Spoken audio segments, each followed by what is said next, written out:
So remember a time when you were supposed to meet somebody, but they showed up late, or they never made it at all without any actual notice. If you're like me, that would have upset you, and I doubt you would want to be that person. So let's imagine a perfect world where we allocated time according to the mood we're in that day, according to how we feel. So imagine, let's say, on that particular day, you have high energy, you're eager to work. So the world will give you exactly the right amount of time that you need to accomplish your goals. Let's say maybe the regular 24 hours a day, or maybe even less. But again, let's say on a day where you have less energy and you're kind of being lazy or bored a little bit, the world is also generous to you and gives you more hours. Let's say 24 plus 6 for you to accomplish your goals for that day. In such a world, yes, maybe we'll not be very efficient, but we'll be effective in a way that would accomplish our task because we have more time to do it. But we all know too well that the world does not work like that. It gives us exactly 24 hours to everybody, and we know exactly what we need to do with those hours. But how is it that some people get to accomplish more with those 24 hours in that particular day, and others get to accomplish less? Sometimes even nothing. Welcome, guys. This is Bia Mulenga. Today we're talking about time management and productivity. And before I go on, if you haven't subscribed already, please subscribe and like, share, and leave any comment that you may have. So how do we maximize our time that we can accomplish the most with that time that we have? For we know we get exactly 24 hours in a day, just like everybody else. We know exactly what we need to do with those hours. And we know that once time is lost, it can never be regained. Time has no do-overs, and it shows no favoritism. So let's begin with the question, how does time management affect productivity? So let's imagine you're working at a big firm and you have a report that's due in, let's say, a month, 4 weeks. That report of yours does not only affect you, but it affects your supervisor's work and their supervisor's work in turn. I mean, it affects the whole chain. So let's say your procrastination kicks in and you put the project aside. You focus on the less important tasks, or maybe even important, but you fail to allocate your time or manage your time properly, that you fail to allocate enough time to each project so they can finish or approach their deadlines effectively or efficiently. So let's say 3 weeks pass and you realize you haven't done anything to drive that project or that report towards completion. You have 1 week to go and it has to be done. Even though some people would say they work better under pressure, in such pressure, we all know too well that couldn't be further from the truth. A well-rested mind works better and produces better results than one that's panicking. So your panicking kicks in and you start piecing pieces of information together so you can come up with a report to submit to your supervisor. So you do it quickly, and before the deadline, you submit your report. Obviously, even you know it, that is not your best work. If you had taken that 1 month that you had and managed it properly and worked on your project progressively, you would have a much better report. So that report goes into the hands of your supervisor. And in most cases, your supervisors can tell that you failed to pay attention to detail or you failed to prepare enough. And that might affect your stay at the company. This also applies to students. Somehow, students know when their assignments are due, when they're going to take their exams.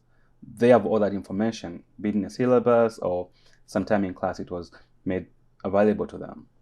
But students always seem to procrastinate and work as though the due date, or as they get closer to the due date, they gain more hours than before.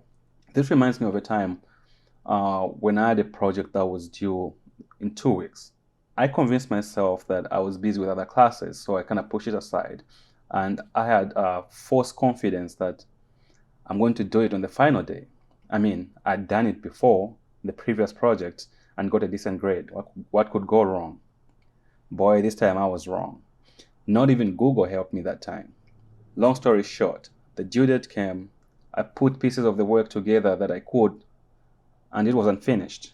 Submitted my assignment or my project and got a very bad grade.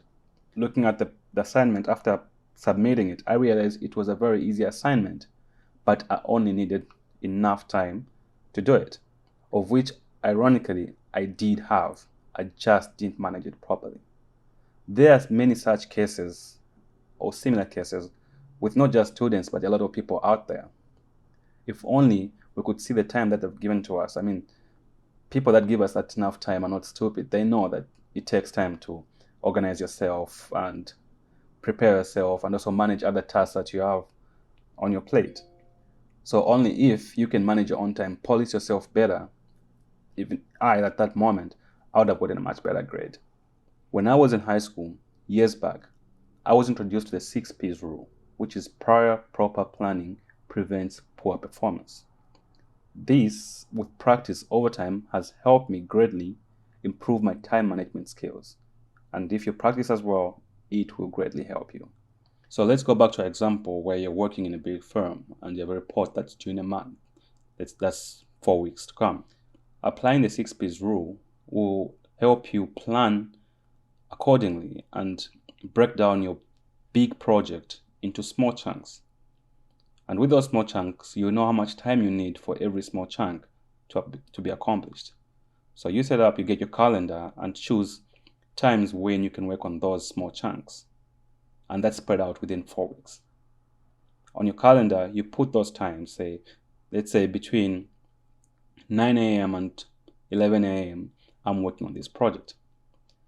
And let's say Mondays and Thursdays, or maybe even Fridays.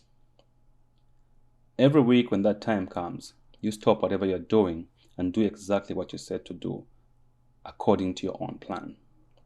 Of course, you're not neglecting other tasks and duties that you have. They're also included in your calendar. And when their time comes, you stop whatever you're doing and tackle them. This will enable you to organize your time more effectively and approach every task that you have accordingly, given enough time, approaching their deadline effectively. If you don't set up your calendar in such a way that you tackle duties and tasks accordingly, you resort to ignoring other duties and doing what pleases you, what you're most interested in. But even the ones that you're not really interested in affect your job. So remember, with the 6 P's rule, it will help you break down your project, allocate time to those small chunks of work, and work on them accordingly. When that time comes that you have allocated to work on those chunks, please stop everything else and work on those chunks. Once you start overlooking that, you'll fall into a habit of ignoring what needs to be done and doing what you feel should be done. And at the end of the day, you only achieve less than you agreed or signed a contract to achieve. And with that, it actually gets easier to tackle them one by one and then piecing them together as you move through your project. This also applies to students. By applying the 6 P's rule, it will help you organize your work much more efficiently and effectively. It will help you organize your thinking. It will help you plan your actions and work carefully, identify flaws in your approach, identify weaknesses in your plan and create corrective action, identify strengths and opportunities to improve success, concentrate your efforts on the few vital objects, and save time, money, and energy by avoiding confusions and mistakes. And by the time your due date approaches, everything will be in place. Once you start practicing the 6 P's rule, it will trickle down into other areas of your life, be it building, preparing for an interview, planning for a big purchase, traveling, or any project that you might be involved in at that particular time. It will only make your life easier and better managed. This will also help you gain respect from your peers and colleagues, and it will also help you honor and respect time, and it will improve the quality of your life and your results. Thank you, and see you next time. Bye.